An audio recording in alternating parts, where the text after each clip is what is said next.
Hello दोस्तों, welcome to this channel. आज हम बात करेंगे एक काफ़ी ट्रेंडिंग और सेंसिटिव टॉपिक के बारे में जो महाराष्ट्र से रिलेटेड है, महाराष्ट्र लैंग्वेज इशू। तो चलिए सबसे पहले समझते हैं कि ये कंट्रोवर्सी है क्या। रिसेंटली महाराष्ट्र में एक नया लैंग्वेज इशू सामने आया है जिसमें महाराष्ट्र के रीजनल लैंग्वेज मराठी को लेकर काफ़ी डिस्कशन हो रहे हैं। अब ये जो इशू है वो काफ़ी कॉम्प्लेक्स है।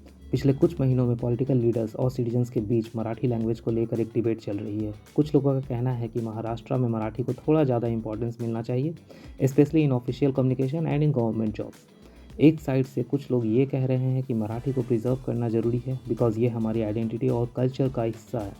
पर दूसरी साइड पे specially in urban areas like Mumbai, English और हिंदी का यूज ज़्यादा हो रहा है जो लोगों को काफ़ी कन्वीनियंट लगता है। तो एक तरफ हमारे स्टेट का ट्रेडिशनल लैंग्वेज है मराठी और दूसरी तरफ हमारी डेली लाइफ्स में इंग्लिश और हिंदी का भी मेजर रोल है। अब ये जो डिबेट चल रही है उसमें ये भी कहा जा रहा है कि महाराष्ट्र में बहुत सारे जॉब्स और अपॉर्चुनिटीज़ हैं जो बाइलिंगुअल होना ज़रूरी बना रही हैं। मतलब अगर आपको आज के टाइम पे अच्छी जॉब चाहिए तो इंग्लिश भी आनी चाहिए। रिसेंटली महाराष्ट्र के कुछ पॉलिटिकल लीडर्स जैसे शिवसेना के लीडर्स मनसे ने भी ये बोला था कि मराठी लैंग्वेज का स्टेटस स्ट्रेंथन करना चाहिए। ये भी बोला गया है कि जो पब्लिक ऑफिसेस हैं वहाँ मराठी का यूज़ मैंडेटरी होना चाहिए। मतलब पब्लिक डॉक्यूमेंट्स, अनाउंसमेंट और बोर्ड्स भी मराठी में होने चाहिए, जैसे कि बैंक्स। अब ये डिबेट थोड़ा ट्रिकी हो जाता है क्योंकि महाराष्ट्र में जो डाइवर्स पॉपुलेशन है उनके लिए लैंग्वेज प्रेफरेंस काफ़ी डिफरेंट हो सकती है।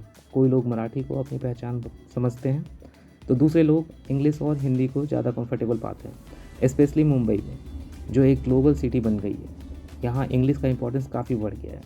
सोशल मीडिया पर भी इस टॉपिक पर काफ़ी डिस्कशन हो रही है। कुछ लोगों का कहना है कि हमें ज़्यादा नेशनल लैंग्वेज की तरफ फोकस करना चाहिए, जबकि कुछ लोग मराठी को प्रायोरिटी देना चाहते हैं। इससे ये क्वेश्चन भी उठता है कि क्या रीजनल लैंग्वेजेस को प्रोटेक्ट करना ज़रूरी है या हमें अपनी लैंग्वेज प्रेफरेंस को मॉडर्नाइज करना चाहिए। एक और एंगल ये है कि ये लैंग्वेज सिर्फ महाराष्ट्र तक ही रिस्ट्रिक्टेड नहीं है। हर स्टेट अपनी रीजनल लैंग्वेज को लेकर इशू फेस करता है, जैसे तमिलनाडु में तमिल, पंजाब में पंजाबी और ऐसे ही हर जगह। तो ये एक ब्रॉडर इशू बन गया है जिसमें स्टेट वर्सेस नेशनल लैंग्वेज का कॉन्फ्लिक्ट हो रहा है। इस डिबेट का एक और इम्पॉर्टेंट एस्पेक्ट ये है कि लैंग्वेज एक पावरफुल टूल है अपनी आइडेंटिटी को रिप्रेजेंट करने का। हर एक लैंग्वेज की अपनी रिचनेस, हिस्ट्री और कल्चर है। मराठी भी अपने आप में एक रिच लैंग्वेज है जो महाराष्ट्र की कल्चरल आइडेंटिटी को डिफाइन करती है। तो ये था हमारा डिस्कशन महाराष्ट्र के लैंग्वेज इशू पर। आपको क्या लगता है, क्या मराठी को ज़्यादा इंपॉर्टेंस मिलनी चाहिए या फिर हम सबको बाइलिंगुअल होना चाहिए जिसमें इंग्लिश और हिंदी का यूज ज़्यादा हो?